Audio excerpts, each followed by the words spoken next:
नमस्कार, खबरों की खबर में आपका स्वागत है।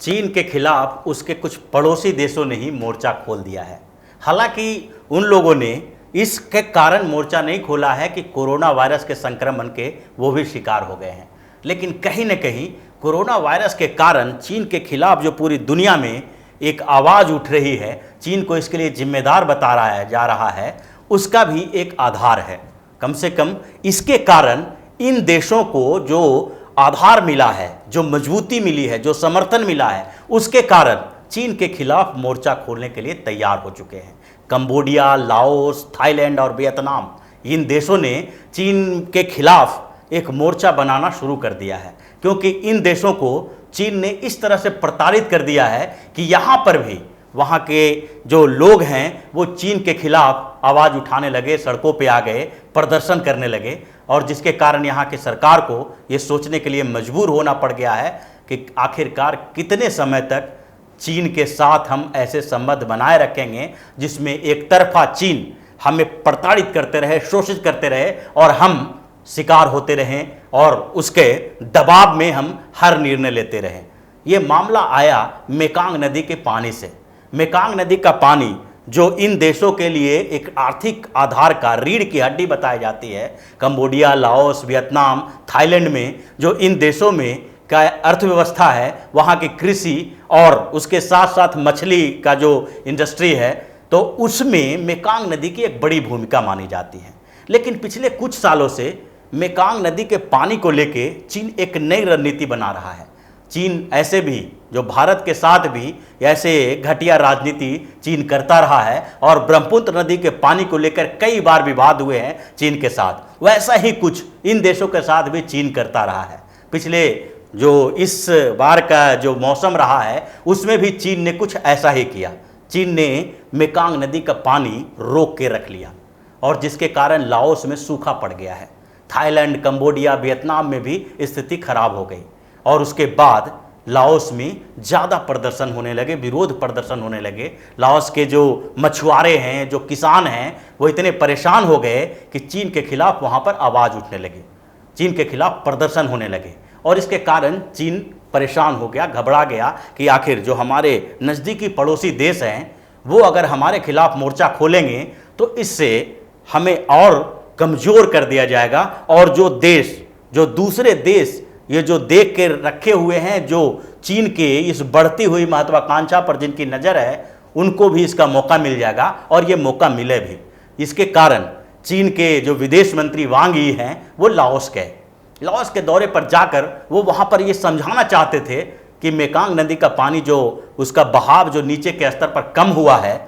उसका कारण चीन नहीं है। चीन में भी सूखा पड़ गया। चीन में ही पानी जो मेकांग नदी का पानी है जो तिब्बत के पठार से नीचे की तरफ निकलती है, वहाँ पर ही पानी का बहाव कम रहा, कमज़ोर रहा, जिसके कारण इन देशों में पानी की समस्या हो गई। उसके लिए चीन कोई बड़ी भूमिका निभाया नहीं है और चीन ने कुछ भी ऐसा नहीं किया जिसके कारण ये कहा जा सकता है कि चीन ने ही इन देशों का पानी रोक दिया है। लेकिन उसका कोई फ़र्क नहीं पड़ा। चीन ने जो ये झूठ बोला, जो ये झूठी कहानी गढ़ी, उसका पर्दाफाश अमेरिका ने कर दिया। अमेरिका ऐसे भी अभी के दौर में अमेरिका जो ये किसी न किसी स्तर पर चीन के खिलाफ ये कोशिश कर रहा है कि जितना ज़्यादा से ज़्यादा देश हो वो चीन के खिलाफ आए। कुछ समय पहले से ही अमेरिका और चीन के बीच जो ट्रेड वार चल रहा था और अब जो कोरोना वायरस का संक्रमण तेज़ी से फैला है उसके कारण अमेरिका भी चीन के खिलाफ पूरी तरह से मोर्चा खोल चुका है। यहाँ तक कि अमेरिका में जो राष्ट्रपति चुनाव होने वाले हैं, नवंबर में जो राष्ट्रपति चुनाव होगा, उसमें एक बड़ा मुद्दा चीन रहने वाला है। अभी से ही डोनाल्ड ट्रंप ने जो बिडेन के खिलाफ ये कहना शुरू कर दिया है कि ये चीन को सेव करना चाहते हैं, चीन के पक्ष में लोगों को झुकाव पैदा करना चाहते हैं और ये मुद्दा अभी धीरे धीरे वहाँ बढ़ रहा है। अभी तो ऐसी स्थिति है और कोरोना वायरस का प्रकोप इतना ज़्यादा बढ़ा हुआ है अमेरिका में कि राजनीतिक बयानबाजी बहुत कम हो रही है। लेकिन जैसे ही ये खत्म होगा, अमेरिका में फिर से एक बार चीन की भूमिका को लेकर सवाल उठाए जाने शुरू हो जाएंगे। तो वो तो अलग बात है, वहाँ की राजनीति किस मोड़ पे जाएगी। लेकिन इस बीच जो मेकांग रिवर के पानी को लेके चीन ने झूठ बोला था, उसका झूठ का पर्दाफाश भी अमेरिका नहीं किया। अमेरिका ने बताया कि वहाँ के जो जलवायु विज्ञानी हैं उन लोगों ने एक रिपोर्ट तैयार की और इस रिपोर्ट में चीन के इस झूठ का पर्दाफाश किया। उन्होंने सैटेलाइट से जो इमेज लिए थे उससे आंकड़े जुटाए और बताया कि सैटेलाइट का जो आंकड़ा होता है वो झूठ नहीं होता है। अगर चीन बोल रहा है कि हमने मेकांग नदी का पानी नहीं रोका है तो ये उसकी गलतफहमी, इसका झूठ है जो लाओस, कंबोडिया, वियतनाम जैसे देशों को बरगला रहा है। इन देशों के साथ वो धोखा कर रहा है क्योंकि जो चीन ने जो पानी की बात कही है वो झूठ है और वहाँ पर पानी का स्टॉक काफ़ी है। जो सैटेलाइट से इमेज सामने आए हैं उसमें दिखाई पड़ रहा है कि मेकांग रिवर पर कितने बांध बने हुए हैं और चीन उस पानी का उपयोग अपने लिए कर रहा है। इसके अलावा जब भी वहाँ पर पानी ज़्यादा होता है तो वो ज़्यादा पानी छोड़ना शुरू करता है जिसके कारण इन देशों में बाढ़ की समस्या भी आती है और उससे भी परेशानी बढ़ी हुई है। तो ये पूरी रिपोर्ट सामने आने के बाद इन देशों में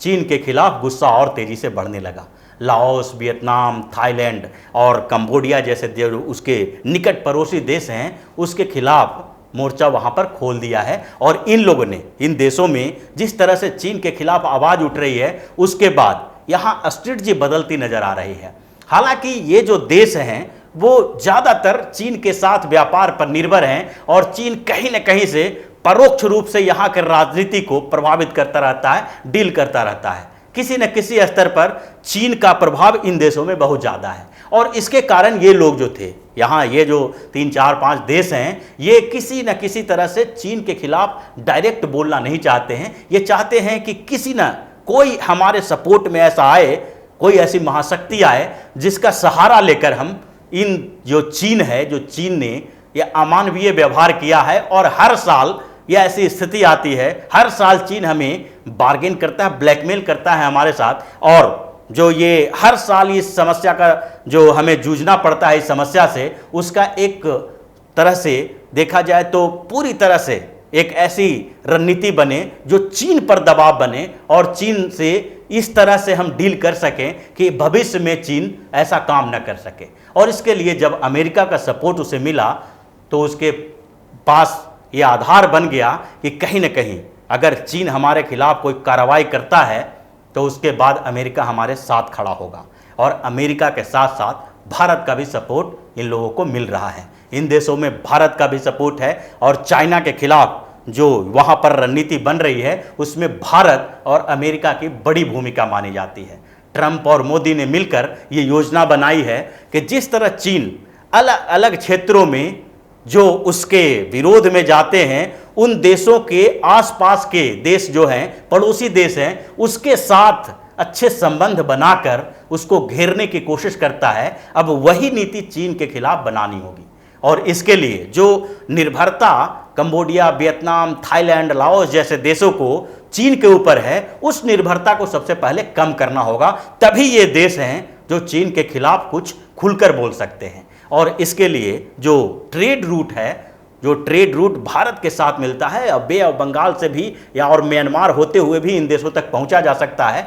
तो ये ट्रेड रूट भारत का जो है वहां पर खोलने की चर्चा हुई और भारत और अमेरिका दोनों मिलके इन देशों की सहायता करने के लिए एक योजना बना रहा है। और उसके बाद ये देश मजबूत होंगे और जब इनको भारत और अमेरिका का समर्थन मिलना शुरू हुआ तो धीरे धीरे यहाँ पर चीन के खिलाफ आवाज़ तेज हो गई और चीन बड़ी मुश्किल में फंस गया है कि जो नीति वो भारत के खिलाफ चलाता था अब उल्टा उसी के खिलाफ चलने लगा है। आप हर समय में देखिए, जब भारत और चीन के बीच के विदेश संबंध को पढ़ेंगे, जब उन दोनों के बीच भारत और चीन की जो स्थिति रही है, एक दूसरे के प्रतिद्वंदी रहे हैं, तो चीन ने हमेशा ये कोशिश की है कि जहां जहां भारत के मित्र राष्ट्र हैं वहां पर उसका अप्रोच बढ़े। श्रीलंका में भी उसने ऐसा ही किया था। हम्बनटोटा बंदरगाह पर कब्जा करने के बाद, यानी श्रीलंका सरकार के साथ ये गठजोड़ बना के हम्बनटोटा का बंदरगाह जब उसको लीज पर लिया तो उस समय भी उसका टारगेट जो था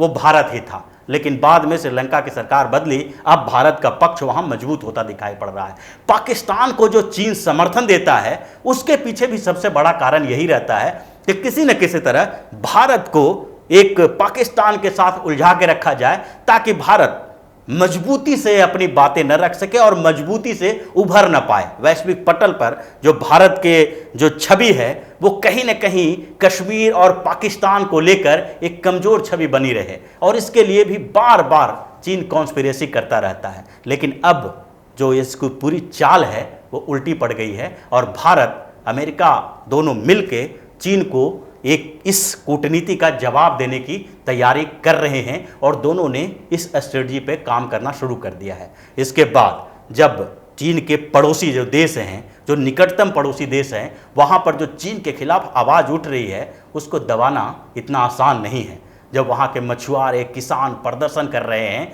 तो चीन के विदेश मंत्री और चीन के राष्ट्रपति के अपील पर वो सुनने वाले नहीं हैं, और अब चीन को इसका खामियाजा भुगतना पड़ सकता है। क्योंकि अगर मेकांग रिवर का पानी जो छोड़ता है वो अगर कम करता है तो वहाँ पर बार बार विरोध प्रदर्शन होगा, और वो जो मामला है वो अंतर्राष्ट्रीय स्तर पर भी उठ सकता है, और ये मामला भारत और अमेरिका दोनों मिलकर उठाएगा, अपने सहयोगी समर्थक देशों के साथ मिलकर उठाएगा, और फिर अगर जो स्थिति है चीन और उसके पड़ोसी देशों के बीच वो और गहरी होगी और चीन को इसका खामियाजा भुगतना पड़ सकता है। तो कोरोना के समय में चीन की मुसीबतें अलग अलग तरीके से बढ़ती जा रही है, और ये जो मुश्किल है वो किसी एक के कारण नहीं है बल्कि चीन के कारण ही है। चीन खुद ही इतनी घटिया राजनीति, इतनी घटिया स्ट्रेटजी बनाता है, वो उसके जो निगेटिव पॉलिटिक्स है, निगेटिव स्ट्रेटजी है कि हर समय अपने को केंद्र में रह के दूसरे को दबाने की कोशिश करने वाली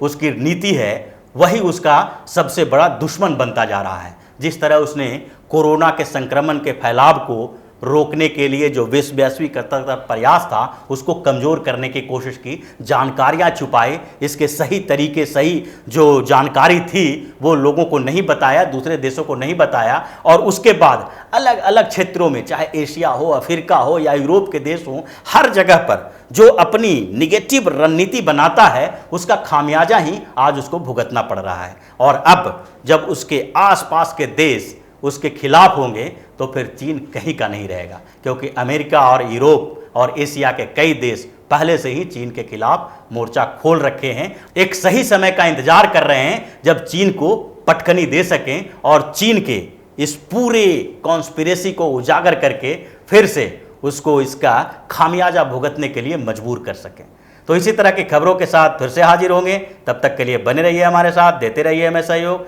ताकि इसी तरह की खबर हम आपके लिए लाते रहें। धन्यवाद।